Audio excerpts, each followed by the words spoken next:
Good morning mga kabady. Update ko lang po yung pinapagawa ni Boss Ricky Barkel mga kabady. Ito po yung vlog ko na napakaraming sira po. Papakita ko po sa inyo kung gaano siya po kalinis pagkaka-repair mga kabady. Ayan po. From Quezon Province po to kay Ricky Barkel mga kabady. Shoutout sa'yo bossing. Ayan na po yung LT nyo for painting na po nyan. Ako po mismo yung nag-repair nito mga kabady. Papakita ko po sa inyo kung gaano siya kalinis pagkaka-repair mga kabady. Only at Jun Kembao mga kabady yan. Halos napakaraming sira ho yan mga kabady. Pati ho to mga kabady, durog po yan. Bagong palit na ho yan. Ayan, hanggang sa taas po yan. Puro sira ho yan mga kabady. Halos lusaw po yan. Hanggang dito sa baba po nito, puro bulok po yan mga kabady. Papakita ko po sa inyo. Ito po yung vlog ko na 90s model po. Natapos ko na po siyang i-repair mga kabady. Yan po. From Quezon Province po to mga kabady. Papakita ko po sa inyo sa loob yung mga sirang pinidyoan ko po. Ito mga kabady. Sobrang napakaraming sira to mga kabady. Ang tagal ko na pong gumagawa ng L3. Ito lang po yung ginawa ko na napakaraming bulok po. Yan po. Hanggang sa baba po mga kabady yan. Wala pong tapal-tapal yung mga nire-repair ko po. Ako mismo yung nag-repair nito mga kabady. Ayan po.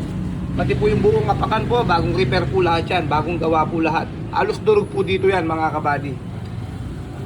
Tingnan nyo po sa ilalim po. Wala pong puro tapal-tapal ang gawa ko mga kabady. Puro lapat po yan.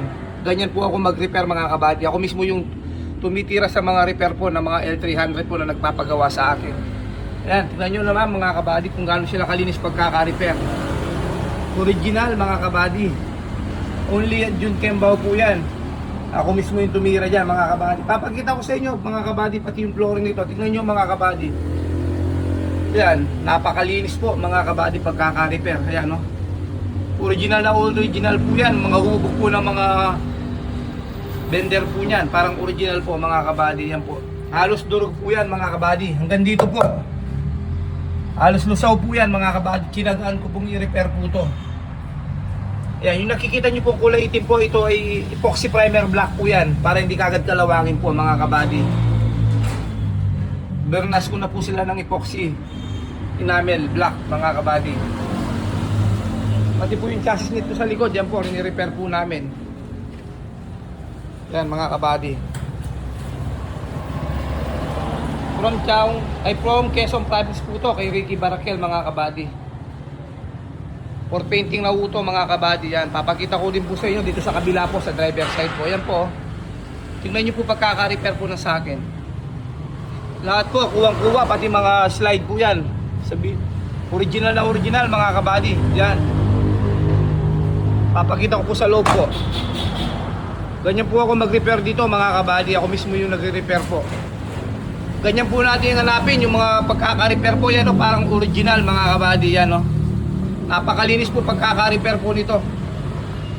Bawal po yung tapal-tapal sa akin. Masaya lang po kami sa repairing ng mga cab po. Yan po. Ay silipin nyo po sa baba. Walang tapal-tapal po yan mga kabady. Puro lapat po lahat yan. Equal po lahat ng mga rini-repair po namin. Ayan po. Napakalinis mga kabady. Yan po. Especially flooring natin. Ito. Halos wasak ang flooring. Ayan mga kabady. Papakita ko po sa inyo. Napaka-quality po pagkaka-repair nito mga kabady. Pati po yung lagay ng mga hydrovac, mga preno po, ayan. Durog po lahat dito yan mga kabady. Ayan. Halos lusaw po yan nung binidyoan ko, nakita nyo po. Ayan po yung finish nya. Yan o, parang original mga kabady. Only Jun Kembao, a good and quality works po mga kabady. And then yung roofing po nito mga kabady, bagong gawa din po. Halos durog po, pati yung roofing nito mga kabady. Palit na rin po yung roofing nito. Napakaraming sira nito mga kabady, pero kinagaan ko po ito. Ganyan po ako katyaga sa mga repair. Favorite ko po ito, mga rini-repair. Yan. Bagong bubungan na rin po.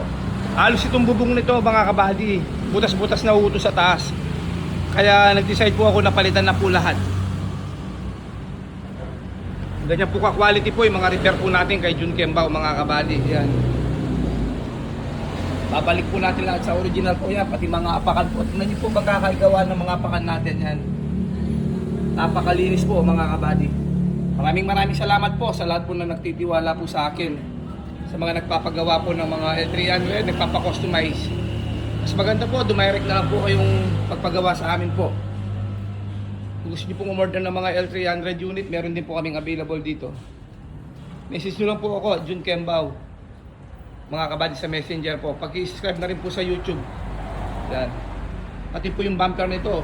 Puro bangga-bangga po yan mga kabady. Tingnan nyo po ngayon pagkaka-align. Maraming salamat po. God bless po everyone.